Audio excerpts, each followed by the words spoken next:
Good morning, everyone. Welcome to the Wednesday webinar. I'm Todd Gordon, and this is the only trading live stream and investing live stream. That's not true. There's a lot of good ones out there. But anyways, thanks for being here. And let's see, almost started on time, our customary 1 minute late, but we have a new special edition that's joining us here. That's also joined the team at TradingAnalysis. We'll bring him in. You've seen him before. He does fine work. So we'll bring in Bennett here in a second, but let's just check in here. Everything good? Audio good? Perfect. Thanks, Terry. Audio good? All right, good. So good morning, guys and traders. Let me just get on watch page. How's everyone doing? How is everyone doing? I want to. You guys are already chirping back and forth there in the chat room. I love it. Yeah, we're going to try to get everybody in here. No guest today because we have we're 4 deep here from the team at TradingAnalysis. So we're going to get through a lot of stuff today. I think the markets are at a critical juncture here. It's been lousy trading and investing for a good period of time.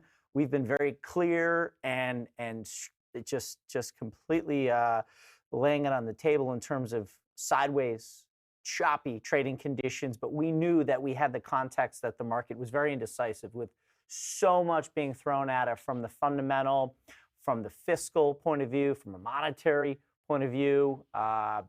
Politics, obviously, I can't remember a time that politics have been so much a driver of what's going on. Obviously, Chinese headlines are ridiculous at this point. It's every day futures are reacting to trade deal on, trade deal off, first phase on, first phase not on, only soybeans, blah, blah, blah.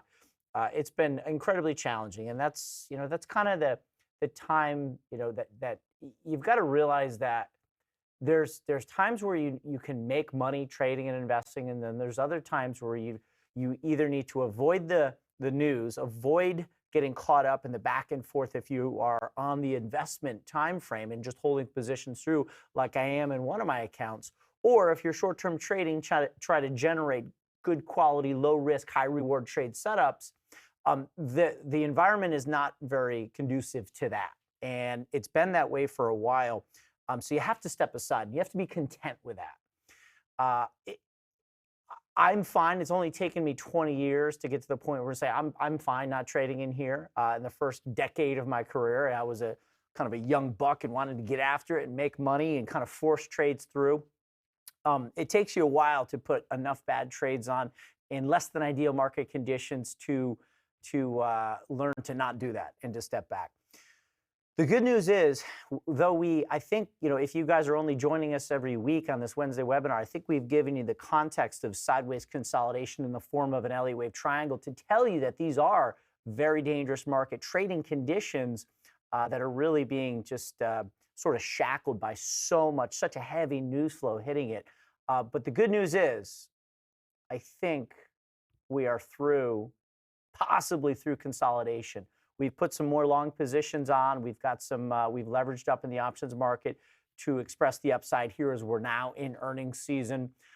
So I think we might be free from that. So let me bring in the team here quickly. Just say hi, and then we'll head back in to the charts. Good morning, team. What's up, guys? How's everyone? Hey, Todd. Good morning. Terry above me. Other side.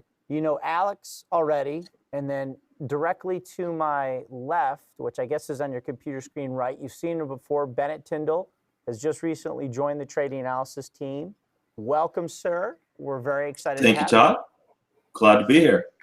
Welcome aboard. Yeah, seriously. Bennett is, you guys have seen him before. He was, boy, what is it, Bennett? Maybe 2 months ago you did? Yeah, I think it's been about 2 months.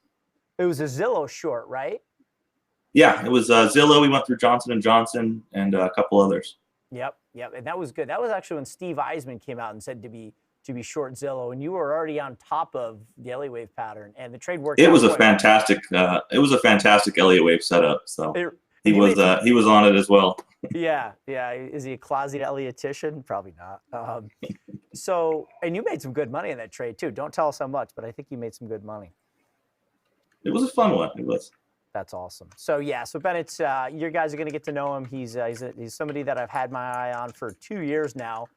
Guy Facebook messages me every day, like 2 or 3 times a day, sending me charts on top of it, constantly interacting, and he was right on it. He's awesome. So we're lucky to have him. He's a former network engineer. He's a pilot. He's a talented Elliotician.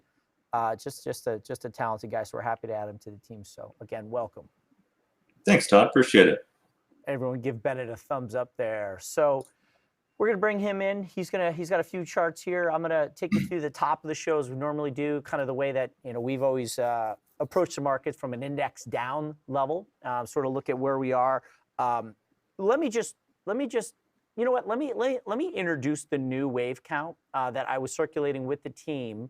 I want you guys to then come back and tell me if you agree, if you disagree. And again, this is the way we approach trading within our trading analysis team, but also with our customers. It's very collaborative. I always want to see new ideas. I'm never going to sit here and tell you I'm the smartest guy in the room, because if you run a good business, you should not be the smartest guy in the room. So I want to know what you guys think. This is a very tricky market over the last 18 months, as I mentioned. So I'm open to all ideas as long as it doesn't violate any rules or is incorrect. Even from you guys, if you guys have charts, tweet them probably at Todd Gordon Trade, and I'll pull them up. Steve says my audio is very quiet. Is that true? Okay. All right. Hold on. Yeah, Todd, your audio gain is a little lower than everybody else's. Okay. All right. I was screwing around with the audio this morning, and I got to get an audio tech in here. It's driving me insane. Hold on. We can hear you, but you could boost yours a little bit. All right. Give me 1 sec. And I tested it too. You can't do it except just going live. It's really annoying. Hold on, guys. Let me just see if I can boost this. Device volume. So it's going to be audio microphone. So test. 1 2 1 2. Is that any better? There you go. That's better. Is that better? Yeah. Okay. Yeah. That's about the right. Okay. All right. Perfect. Thanks, guys. Again, I tested it for 20 minutes this morning, but you can't do it until you're actually live. So, all right. Perfect. Thanks for that. Sorry about that. We will, Bennett, baby.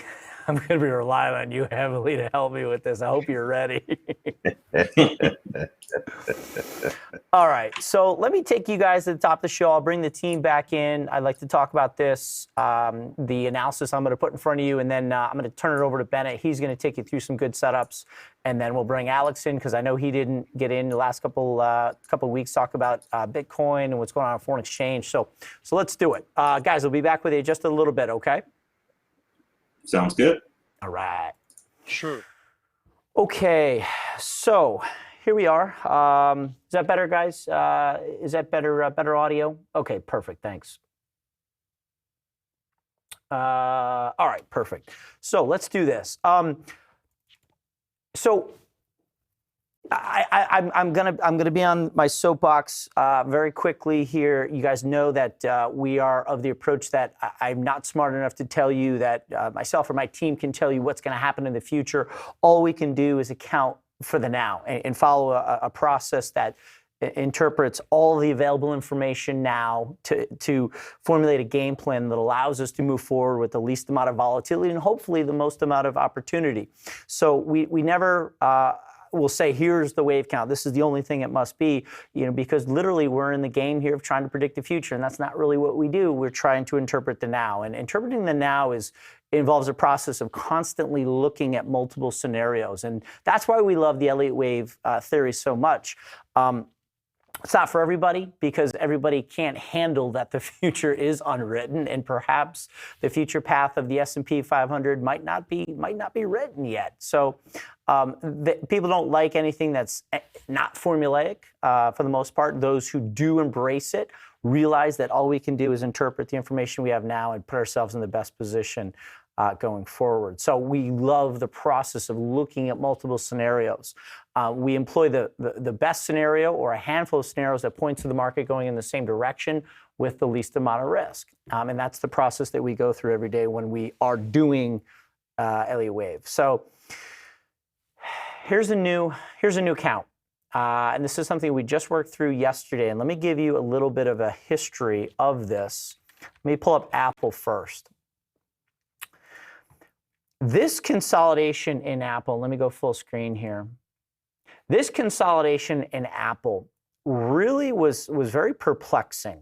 Coming from September of 2018, we had a very significant drop down to December of 2018, rallied all the way back to April, down into May, and here we are now at new highs in Apple.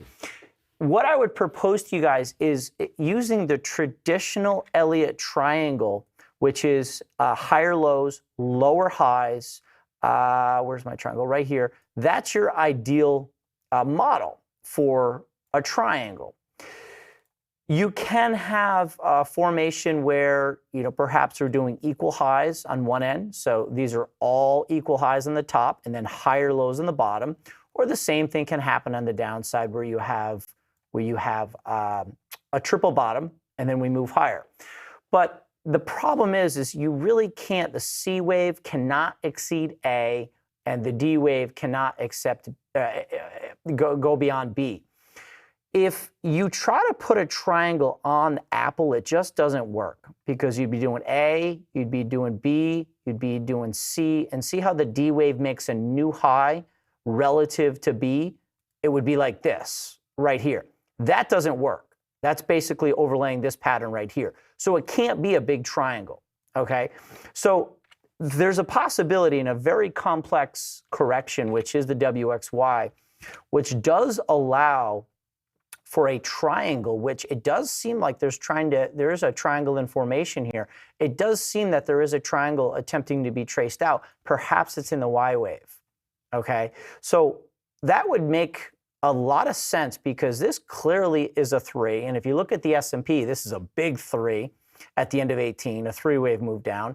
This is a very funky 5-wave move to count, and I feel better counting it as a B wave, or sorry, as an X wave. So it's 3 down in W, 3 in X, and then perhaps the final consolidation that we've seen in the late spring and summer of 19 was itself a triangle completing wave 4. So it could have been just like this, a 3-wave move down in W, okay, 3 up in X, and then a triangle correction in Y. And that's really interesting, and I'm pretty sure nobody is talking about that, right?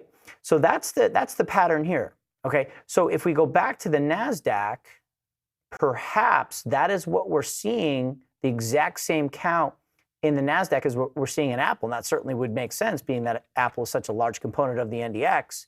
And it actually counts very well, being that we just had a triangle. So we have A, we have B, we have C, we have D, that nasty E wave down in September 2019, big old tail on that weekly candle, and then we just came right back as we're heading into earnings season, starting to get details of phase 1 of a trade deal with China. So I'm wondering, it's pretty out there. And again, let me know if you guys have seen anyone else talking about it. I certainly respect any Elliottician who is perhaps talking about that. The other possibility, which we have discussed many times in this channel, is that, let me go, and I'm going to kind of continue this thought process, is that perhaps wave 4 was over back here in December of 2018, and we're doing some kind of wave 2. Well, there's so much evidence of some form of a triangle in here that it's very unlikely to be any kind of wave 2. Okay, if I'm wrong, and that's fine, I'm wrong all day. If I'm wrong and it's some kind of weird flat count in wave 2 like this or something funky like that, the market is going to explode higher. Okay, explode higher. I don't think this is going to be the case. I think it actually counts better. Let me go back to the NASDAQ. I think it's going to count better like this. The good news is, well, the bad news is it is a wave 5, but the good news is the implications are still significantly higher here in the NASDAQ. Okay, once we get through this period of consolidation, I think it is time to see 8, 9, 10,000, 11,000 in the NASDAQ. I don't think that is unreasonable. I gave Melissa Lee that same kind of analysis on the S&P, and she said, Todd, holy cow, you're the most bullish person on Wall Street. I mean, why wouldn't you be? I mean, look at this. Look how well contained in a channel this market is, this NASDAQ is. Upper resistance comes in at the current rate, a very conservative angle of ascent, 10,000, 11,000, as we're at 8,000 right now. I mean, it might happen. It might take 2 or 3 years, but you know, certainly something to keep an eye on. And yes, we do have the trade on. So let's go like this. Trade, we do have, I have it my Roth. Yes, you can trade options in your Roth, and you can trade index options in your Roth, IRA. All right, so here's the actual position that we have on here. Let me just pull this up. Where'd it go? Am I going crazy? It is in my Roth. There it is. So we have a butterfly going on here. It's a broken wing call butterfly. It's in the 15 node options. I'm long the 8150 calls, short 2 of the 8250s, and then long 2 of the 8325s. Max loss in this trade is $2,200. Okay, that's if everything goes completely wrong. Max profit would be a pin at the body of the butterfly, which is 8250, which would be $16,000. And if the market crashes higher, I'll make $2,800. Right? So we're trying to get 82 to 8,300 over the next month. Is that going to happen? Probably not. That's a huge move. But if we just kind of scale it back to what we're looking for, and in fact, let me get off the weekly down to the daily. Where are we? Daily right here in the NASDAQ. You know, this is what we're looking for. If the triangle is in fact complete, and here it is down on the 195-minute chart, which is your half-day chart. This could be 1, this could be 2. We might be moving higher in wave 3. We are in a little bit of a pullback now in the futures ahead of the open. But the 1.618 projection, which is standard for wave 3 compared to 1, puts you at 8140. Okay, and if we can catch all of this 5-wave move, perhaps, you know, does this look obnoxious at this current angle of ascent? And if you look down at the x-axis, that's the middle of November. So if we can get a real screamer here, if earnings continue to be good, 82, 8,300, that's payday. That's payday. All right. So let me bring the team back in here. And guys, what do you think? Criticisms? Do you anybody? I'll leave it open. Do you guys think it's? Do you think that's the way? Do you think it's wave 4? Or, you know, maybe some kind of significant wave 2, or are we in a topping process? What? Open floor. Let me go first. I'd like to have you pull that NASDAQ back up. What I'd like to see a little more clearly is the penetration of that upper channel.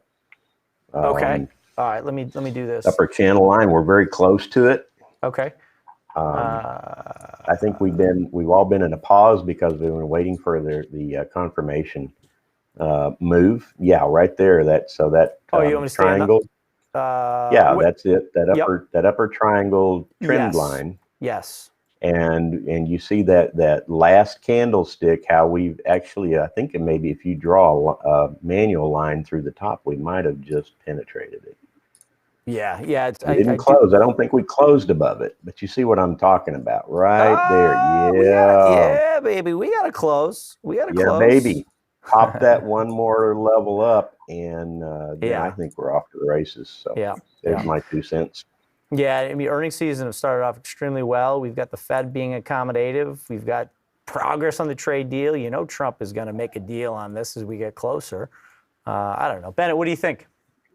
I think it's entirely possible. I think a lot of it's going to depend on how earnings unfold. You know, I think even with a trade deal, in order for this market to move up, we're going to need to continue to see some earnings surprises. But I think that's entirely possible given the fact that expectations have been revised down so significantly. Mm-hmm. Yeah, agreed. Yeah, I think there'll definitely be some earnings surprises because everybody's thinking the earnings are going to be so lax. And they will be shocked when earnings are better than forecasted.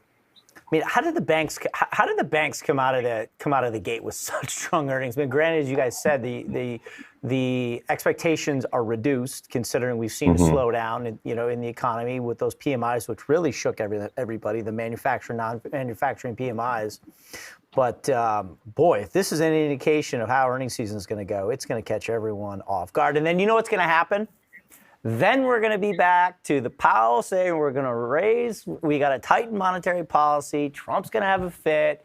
He's going to come back over the top, and he's going to say, we can't be doing this, cut rates, and we're in the same vicious cycle.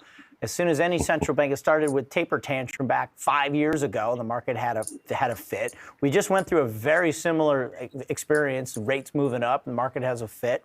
At what point do we not? I don't know. Right? At what point does that vicious cycle end? All right. Bennett, you want to take us through a couple setups? Yeah, absolutely. I'd be happy to. Perfect. You know, the other reason that we hired Bennett is, like, if anybody's ever spoken to Nick, our customer service guy, he's got this nice, smooth phone operator voice. Bennett's got that same kind of quality where you can just sit back and just listen to him. I love it. So anyways, go ahead. I appreciate it, man. Not to embarrass you. No worries. So recently, we had been looking at this contracting variety triangle in the S&P. And following the 2018 lows, I personally began to redeploy some capital to the upside. This move here, the highs, my camera's blocking it, but what ended up being a likely B wave high in this potential B wave triangle that we've been tracking. I was actually looking at that at C of the higher degree B wave of the wave 4 triangle. That was just my investment plan. That's where I started to kind of take some profits as we. That is still entirely possible, and that's something I did not mention, and I left it to Bennett, but that is entirely possible, and it still allows for another 100, 200 points higher in the S&P. Yeah, absolutely. And we talked about if this was the top of C, the move following, it's really hard to track this as an impulsive decline. But back over to this count here. So once it kind of became evident that in fact we were in a period of consolidation, that it did appear to be a triangle, I've actually started to redeploy some capital in the portfolio. And it's kind of funny, you had mentioned a few positions you took yesterday, and those were actually a couple I added as well. I added some AMD. I had previously added Intel, but I want to just go through a couple of these charts because we're seeing semiconductors. The SMH broke out to new highs, seeing a lot of strength there. Isn't that Intel's just it really is. It's a great setup. I've had this debate several times on Fast Money, and I won't name names because if you do, technicians get in trouble. But like, the semis have been underperforming for a year, and all of a sudden, semis are at all-time highs. Like, what is that telling us? Especially with the correlation of semis to Asian equities, because there is a very strong correlation. And being that we're entangled in a trade war with a major Asian economy, yet semis are moving up, it's incredibly telling. Absolutely, I completely agree. So one of the positions I took was in Intel. We've been tracking this wave 4 triangle, and we had a beautiful 5-wave move out of that zone. We had a 3-wave retracement right into a 50% retracement of this post-triangle thrust. Also, if you were to take this contracting triangle trend line and expand it beyond the completion, we're actually kind of building some support there. I noticed you had mentioned taking a position there. Intel's not a huge mover, but I do think this is something that we can easily milk some profits out of.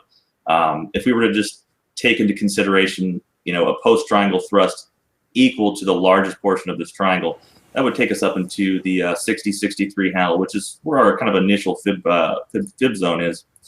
And I think not only is this a good setup for a position in the portfolio, but I think I was looking into a call spread out into November, actually 22nd weeklies. I was looking at the monthlies, but I think it'd be a little bit more wise to go a bit further out on those. Yep, I did, and we did add Intel to our longer-term portfolio yesterday. And I'm actually looking, I think implied volatility is moving up pretty well on Intel. I think earnings are the 23rd, I believe. Those of you who are looking, if you don't have the stock, implied volatility is moving up. This could be a good time, and I might do this just because I've got cash on hand. selling a put in Intel. If I get put the stock, fine. I want the stock anyways while it's above 44. But then, at the same time, you could sell an upside call up around the 1 standard deviation. So if you get put the stock, fine. You've also then sold a call above it in a high implied volatility market. So you can accumulate the stock at a lower price. So that's something that I might be looking to do, just throwing that out there. Absolutely. Another one I was actually looking at was AMD, and I have a couple of different takes on the AMD chart. Taking us back to the weekly, this major zone of resistance that we've seen has been off this expanded corrective trend channel that's going back to really 2000 there for AMD. And following this 5-wave move that started in 2015, which carried us from, gosh, $1.70 to north of the 10 handle into 15 and 16. Was followed by this long period of consolidation. This was actually something we were trading a couple of years back and into this initial 5-wave move out of this wave 2 correction. What's really interesting here is following this 5-wave move, we had literally a perfect 61.8% retracement, or just shy thereof, right into a 61.8% time extension of time elapsed in this initial 5-wave move. Following that, there's a couple of different interpretations I can see. One in which would put us in a wave 2 ready to break higher in a third of a third. That said, the support that we are seeing is into the area of the previous fourth, which is often indicative of a wave 4 correction of a higher degree. In fact, a 38.2% retracement of this wave 3 was at 27.63, which was 20 cents off the potential low here. So this is something, regardless of if we're going to be moving higher in 5 of the higher degree wave 1, or actually starting the higher degree wave 3, I think would be wise given the strength that we're seeing out of semiconductors. What are your thoughts on this being 5? That's such nice work there, Bennett. Go back to your so that's green. Go back to the other one again. So that's blue. The only thing I like better about this is your orange circle 2 is one of the largest corrections, similar to orange circle 4. Exactly. They're definitely more proportional to one another. Right. And the green count you had, and this is something that I don't know, and I don't know if it's written. The orange circle 2 is a smaller net percent change than green Roman numeral 2, but it's absolutely, that would be a degree violation. It's a little bit of a degree violation, but I've seen it go both ways on that. So, that's an 11% decline, and that's probably a 6. Okay, so that's a 16%.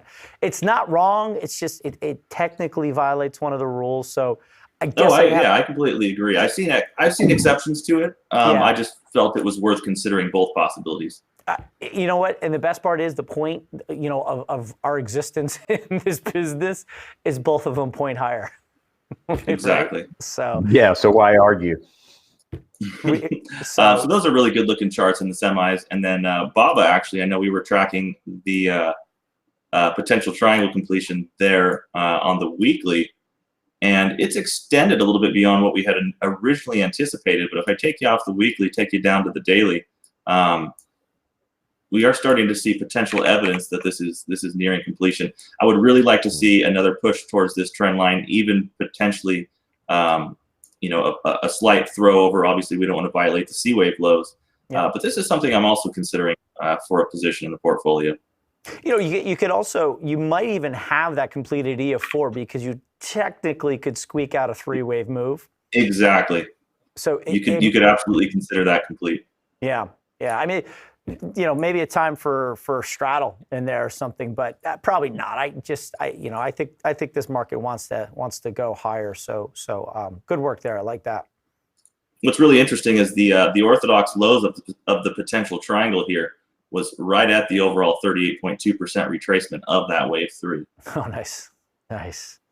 And then C wave looks. And then. Yep. No, go ahead. Okay. And then Home Depot, of course, I noticed you added that one. I've been going back and forth on this 1-2-1-2 setup, but I do think it was worth taking a stab at it. I put a partial allocation in the portfolio. I noticed you had added this one as well. What are your thoughts on Home Depot?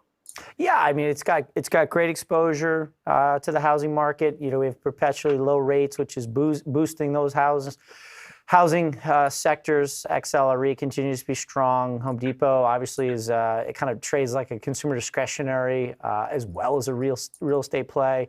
I think it's I don't know. I think it's 5-10 times the size of Lowe's. I have to check the market cap. I certainly think it's got more market share than does Lowe's. It's a stock that you can't not own in here. I completely agree. And then AutoZone was actually when I was watching. We had tracked this previously. If you go back on the weekly starting in 2017, you have orange primary degree 1, 2. This took us right into a 61.8% retracement. Another 5-wave move making up wave 1 of a higher degree, and a beautiful 5-wave move here in blue intermediate wave 3, which took us just beyond a 1618.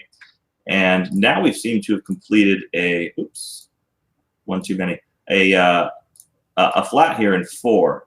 Initially, this was really looking like a 5-wave move, but we had a beautiful retrace. It exceeded the minimum 90% retracement, and we had a move near equality of CNA within this particular wave 4. So this is one I'm keeping my eye on as well. Really nice. That's a good one. We don't track that one at all. Another auto service company that I like to keep an eye on is O'Reilly. Oh. Yeah, so that put that in your list there. That thing scares me. That stock scares me to no end. And the last one I actually added here was Disney. And if you take a look at the support zone here, we have a pretty nice confluence of fib support. We have a quality of the magnitude of correction here in wave 2. We have the overall 38.2% retracement of wave 3.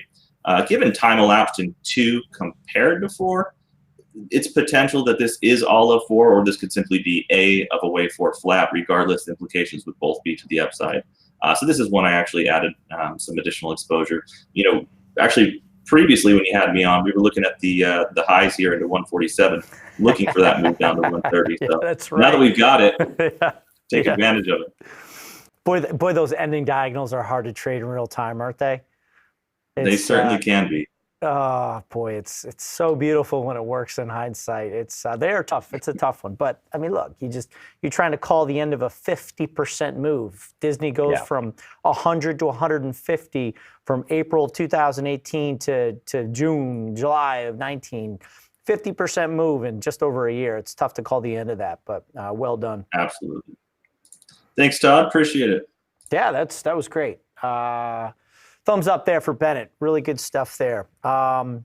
So let's focus back, and I'll bring Alex in here. Alex, just get ready in one sec. Again, one thing that we're talking about here is the semis making new highs. So unbelievable chart. And what's interesting is this same kind of phenomenon happening where we have some kind of triangle? I have wave 4 completed down here just above my head. I can feel wave 4 on top of my hair. There we go. So what exactly is happening here? Could you take wave 4 and put it out there? Yes, potentially.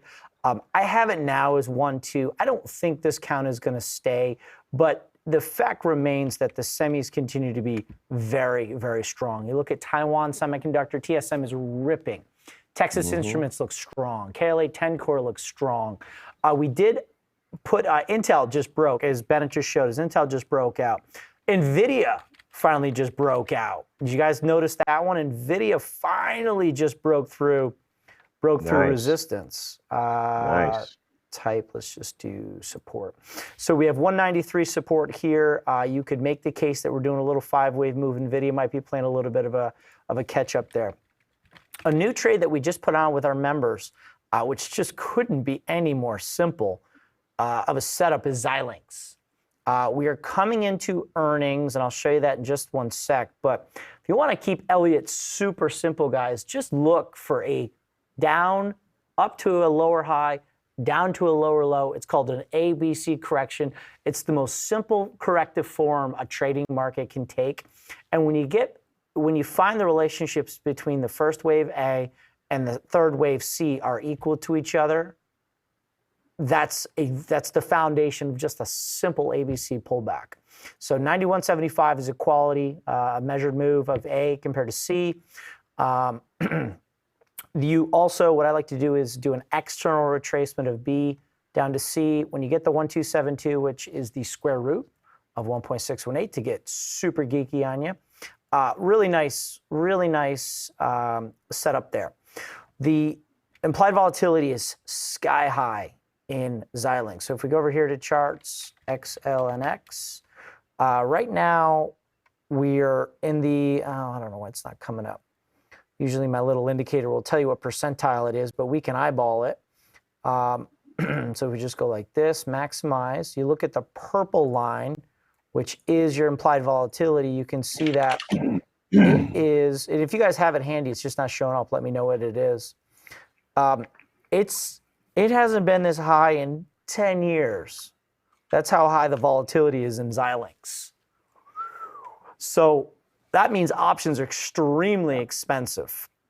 77 percentile. See, that's what I'm showing. Really? Yeah, I'm showing the same.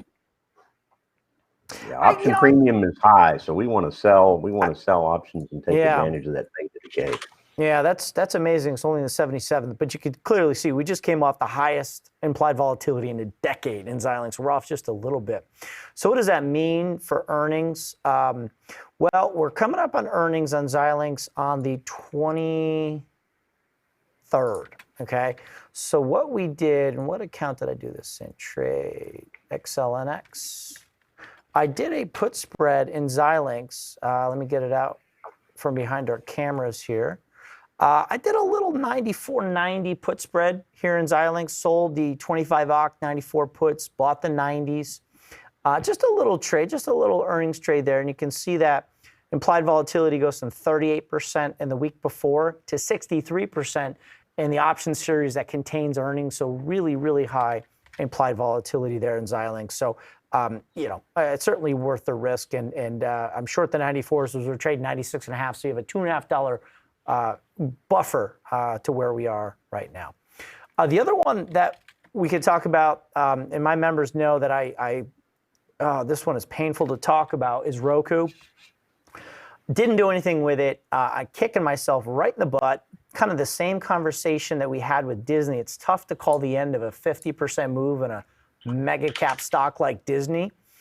Roku, kind of the same situation, certainly not a large cap, but a stock that went from 30 to 170 down to 100. It lost 70, 60 something percent of its value right into the area of the prior fourth. Like and we tracked every movement of this. I didn't pull the trigger. I'm just kind of a wimp here. I hated seeing these high flying beta stocks like Trade Desk, like Twilio, like Roku, like Shopify. 3 weeks, you know. I mean, 3 weeks it loses 70%. 3 weeks it went from 176 to 100. I mean, and now holy cow. It's back up to 130, so it's a 50% halfway back.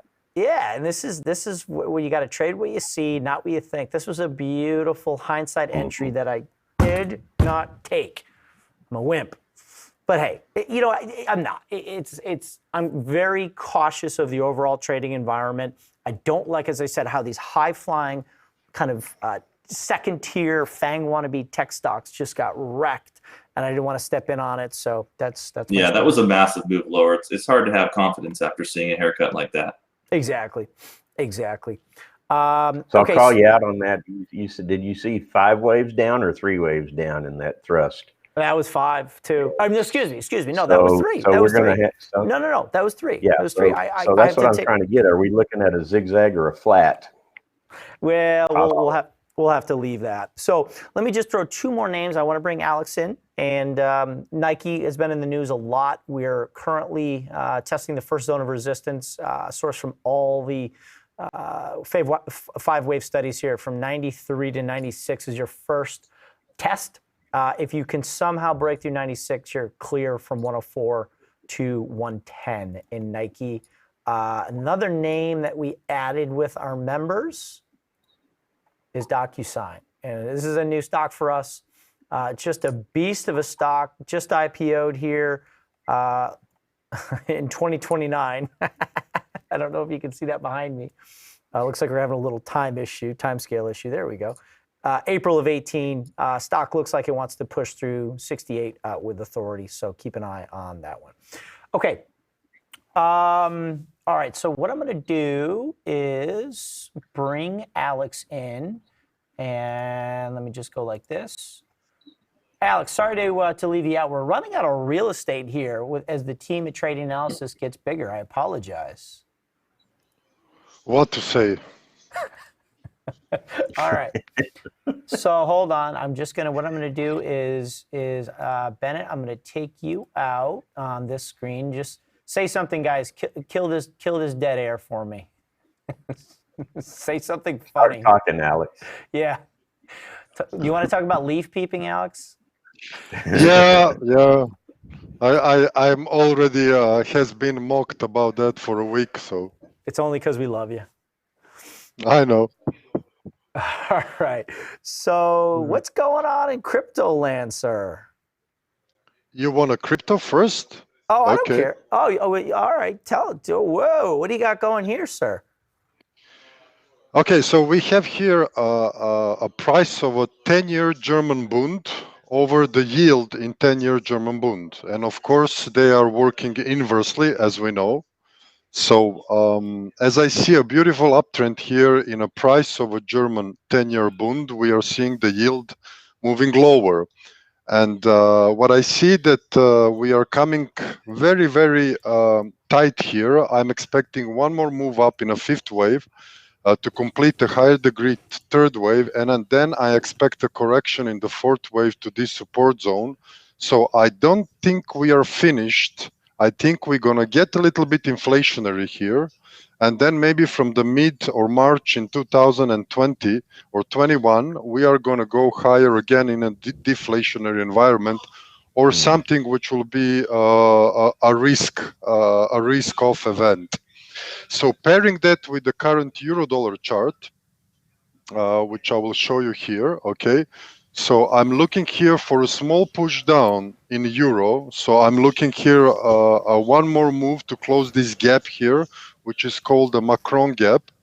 So I'm looking at the lows for 107 to 108, and then I'm gonna start to buy euro as this Bund chart hits this resistance levels. And it might happen around mid-November when Lagarde is going to have its first ECB meeting. Because Mario Draghi is off one more meeting and Mario Draghi is out of the scene. He's done. So yeah, he's done. So this Bund chart suggests that we might have a little bit more pushed on the fiscal side by Lagarde, which might produce a kind of a yields up, price down. Yeah. Do you think because the U.S. is doing QE but don't call it QE, pushing our bond prices up, is that why you're going to see the Bunds push up? Yeah, there is. You mean the Bunds push up in this fifth wave? You mean? Right. Yeah, I mean, Draghi on the last meeting, that's one of the reasons. The second reason is that Draghi on the last meeting, it's not gonna muddle water, you know. So I think he's gonna become as he usually is, that the program will continue along as necessary. And I think that euro, on account of the current data, which are really not inflationary in Europe, it's gonna continue downward. And I think actually that the Fed might stay not moving rates this time. Okay. By looking the last data, we have a little bit down sales, but the consumer is still strong. If you look the trade deal, we already are potentially going through the first phase. Repo market is a little bit calmed down for now. So potentially, I'm starting to looking these charts that the Fed might skip the moving rates down this time, which actually nobody is looking. Everybody's looking that Fed is going to move. Yeah. So in account of that, that will be provoking this euro-dollar move lower. Okay. And then we're gonna see a Lagarde and spike up in euro against the dollar, because in one matter of the time they have to recalibrate a bit. But I think this chart goes well with this Bund chart. That's why I showed it. So it's matching perfectly. If you overlay euro here, you have some discrepancies, but in most of the part from the 2008 crisis, the euro is moving down because the yields are moving lower and the price of the Bund is going higher. Right. So that's very clear. Yep. And this chart suggests we are coming slowly to the end of the higher degree third wave and the one more move down in yields. So I think very quickly in a month we are done with the euro shorts. That's interesting. That's interesting. That's good work. Okay, so on the Bitcoin side, our analysis is still fruition. As we said last time, I just moved a little bit this B wave down because I think B wave is finished. So we still are waiting around 6.5, 7,000 lows to buy the Bitcoin on a longer term basis. I count this as an ABC for W, triangle in X, nice 5 wave down in a wave A, correction in B.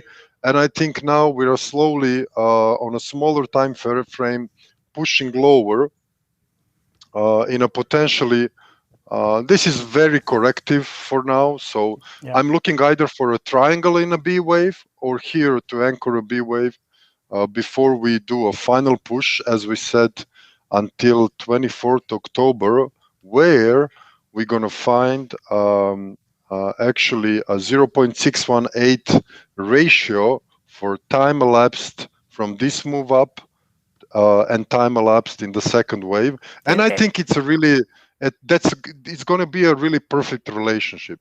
And it's we discussed this last week, Alex, or 2 weeks ago, where it was actually the 50% retracement of the 2019 rally, which could coincide actually, with this. Yep, go ahead. Yeah, actually, sorry to interrupt you. Yes, 50% retracement, 100% A versus B, and 100% W versus Y. Yeah. So there is a very big FIB cluster. We are also in the territory of the previous wave 4. So I mean, all signs from the heavens points to these levels for now. Go back to that 60-minute chart, Alex. Major support. Sure. That is a huge support. Not to take anything away from that. And my point is, don't. If you want to short, Alex, you know, the only thing you've done beautiful work here. Don't overthink that little 3-day move down to say that that's not impulsive. You know what I'm saying? If you start to feel like this thing's going to break, you could make a 5-wave move out of that little 60-minute chart. You know what I'm saying? You could do like a 1-2, like a 1, you know, running flat 2, and then we're moving down to 3. No, I already have that. I mean, I said yesterday with our members, because we were here, I want to see a sharp move down. Right. And slowly we are confirming the third price action, because before the angle of ascent was really like this, of descent. So I said yesterday, if I don't see tomorrow or in the few days after a sharp move down, which we are seeing now, I'm going to think this is a triangle, and then I'm going to move this B wave a little bit higher in time.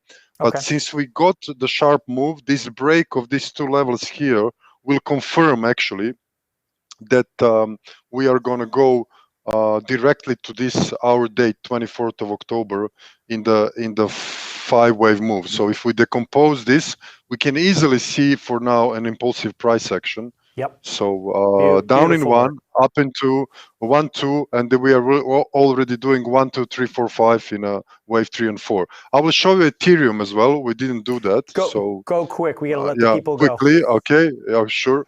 Okay. So Ethereum also perfectly work for our longer term chart. We have here a very nice ABC in W, flat in X, and then A up in B, a very nice break of a channel now. A nice resistance 786 zone, A versus W, X versus Y, 100%. So for now, this wave count is working well. So sorry. I know, sorry. Alex, it actually looks like Ethereum is a little stronger than Bitcoin. Do you have Bitcoin Ethereum cross rate up? Yeah, and we are looking this Binance chart. And this Binance chart is actually saying us that actually the The alts. Oh yeah. So Ethereum is weaker. No, other way around. I thought Bitcoin was the other Ethereum, Alex. Oh, sorry. Not ETC, ETH. Yeah, there you go. Okay, so see, that's what I thought. It's acting very strong in here. Ethereum's actually stronger than Bitcoin. Mm-hmm. Yeah, but what we see on the dominance chart, we actually see this situation. That's why I have this orange wave 4 here, because I think we see on a dominance chart, I will show you that quickly. We see that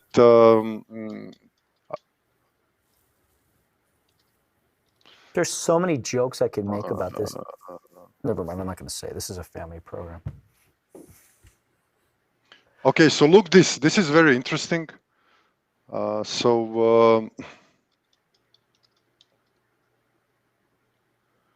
so here, as you look this chart, and you see that we are in a actually very nice 1, 2, 3, 4, and then we have a subdivisions in a 1, 2, 3. So Bitcoin is a 4th wave pullback. That's why the alts are stronger. But we expect one more push up in dominance chart. So the Bitcoin will fall at a lower rate than alts.